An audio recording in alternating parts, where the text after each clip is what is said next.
Hello po sa inyong lahat mga ka-crypto. Ako po si Pinoy Crypto Trader at sa video na ito ay atin pong pag-uusapan ang aking technical analysis dito kay Baby Dogecoin ngayon pong April 9 taong 2024. At ang nakikita po natin dito ay ang daily chart time frame ni Baby Doge. At mapapansin po natin dito na nagkaroon po siya ng isang breakout dito sa upper portion or isang trend resistance line po natin dito or upper portion po ito ng isang triangle pattern. Kaya dahil dyan ay isa po itong bullish breakout at inaasahan po natin na ito ay magpapatuloy sa kanyang pag-angat sa presyo sa mga susunod na araw. At ayan, bago po tayo magpatuloy ay nais ko lamang po munang bigyang linaw ang aking disclaimer kung saan ang nilalaman po ng video na ito ay hindi po ito isang financial advice. For education and information purposes lamang po ang layunin nito. Maliban po dito ay nais ko na rin pong magbigay babala na wala pong kahit anumang group chat ang Pinoy Crypto Trader. At ayan, check po muna natin yung kanilang official X account dito. At atin pong alamin yung kanilang latest post. Ayan po. Isa po ang magandang umaga or good morning na pagbati ang inilabas na tweet dito ni Baby Dogecoin itong nakalipas na 15 hours. Ayan, 15 hours ago. Ayan, nagpapakita po siya ng Baby Doge Army. Ito po yung parang nagpapahiwatig po ito sa mga community. Ayan, sa community ni Baby Dogecoin. Or ito yung mga grupo, yung mga investors at yung mga nagsumusuporta dito kay Baby Doge. At ayan, ito naman last 18 hours ago, 8K crystal clear HD image of a one-eyed pirate of the Caribbean, Baby Doge, sailing on his pirate ship and deep sea. Extremely detailed, generated via Baby Doge AI. Generate your own now at babydogeswap.com/AI. Ayan, pwede ra po tayo mag-generate ng image sa pamamagitan po ng kanilang AI dito sa babydogeswap.com/AI. Makakagawa na po tayo ng image na katulad nito. Kaya yan lamang po yung mga latest na tweet dito. Wala naman pong matinding announcement ang Baby Doge dito sa kanilang official X account. At ayan, balikan na po natin ang pagti-technical analysis dito kay Baby Doge kasi marami pong nagre-request. Nababasa ko sa comment na section natin ngayon na marami nang nagre-request at ayan kung ano yung ating technical analysis update ngayon kay Baby Doge. At sa tingin ko ay ito po kasi ay dulot ng naranasang breakout nitong nakalipas na araw na April 7. Nagkaroon po siya ng breakout dito. Ayan, dito sa trend resistance line natin dito or upper portion ng ating triangle pattern dito.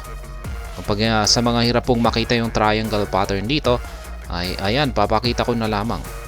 Ayan po yung kanyang ayan, yan po yung triangle pattern natin dito. Ayan. At mapapansin natin na nagkaroon siya ng breakout dito sa kanyang upper portion dito. Nakalabas na po siya noong April 7. Bullish breakout po ito. At kung pag sinabi po nating bullish breakout ay isa po itong uptrend na signal or aangat po yung kanyang presyo. Kaya yan po yung aking nakikita. Kaya yun yung aking nakikitang trend, magiging trend direction ito. Aakyat po siya at patatamaan niya ang major resistance line natin dito sa 28.36. Kaya yan, papakita ko lamang po yung mga chart patterns natin dito. At ayan po, meron po tayong chart patterns dito. Ayan, at mapapansin natin na yung ating chart pattern ay ito po. Ayan, descending triangle pattern po siya. Kaya ayan, mapapansin natin, ayan, ganyan po yung pattern natin dito kay Baby Dogecoin. Kaya ayan, descending triangle pattern, ito po yan.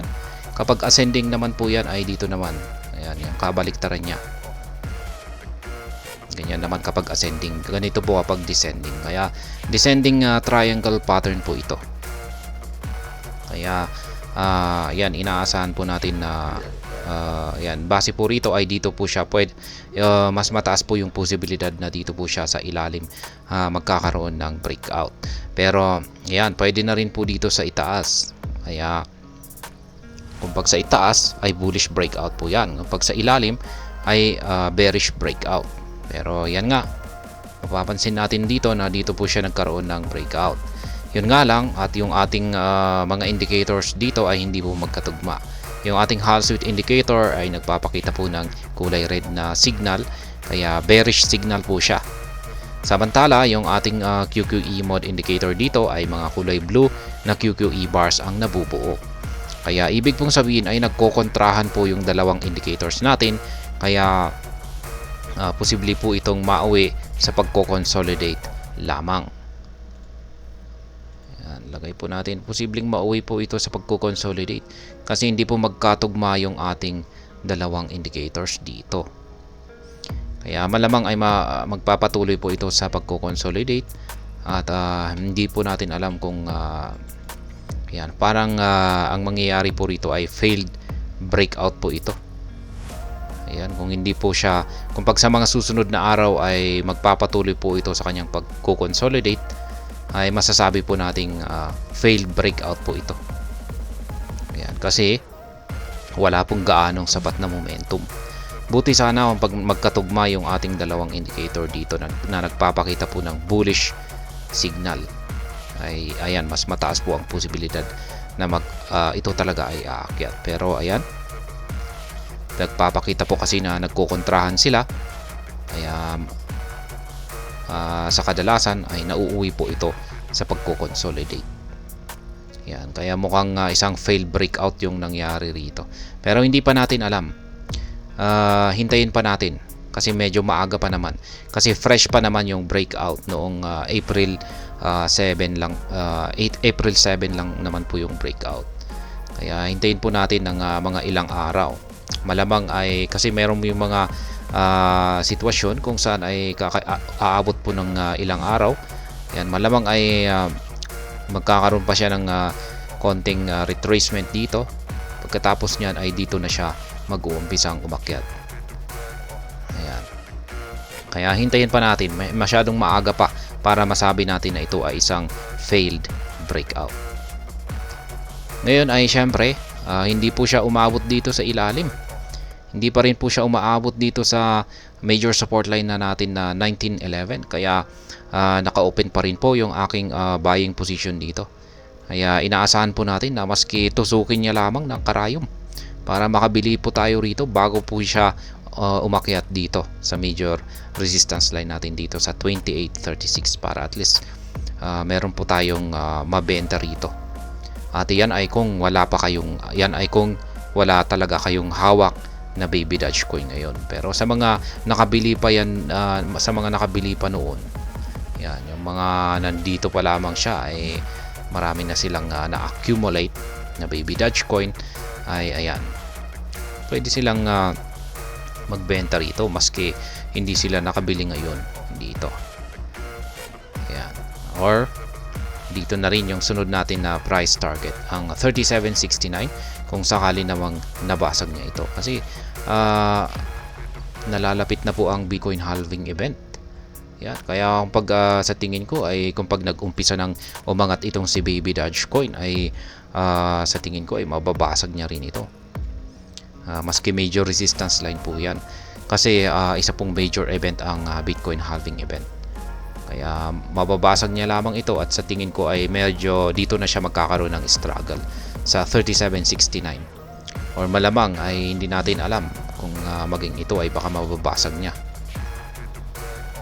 At sa ngayon ay ang ating pong binabantayan ngayon dito ay inaasahan pa rin po natin na posibleng magkaroon ng delayed impact itong naganap na breakout dito sa ating descending triangle pattern na ito, kung saan ay nagkakaroon lamang po ito ng bahagyang retracement bago ito sumabog. Ayan, at inaasahan po natin na magbabago rin yung ating mga indicators at sila po ay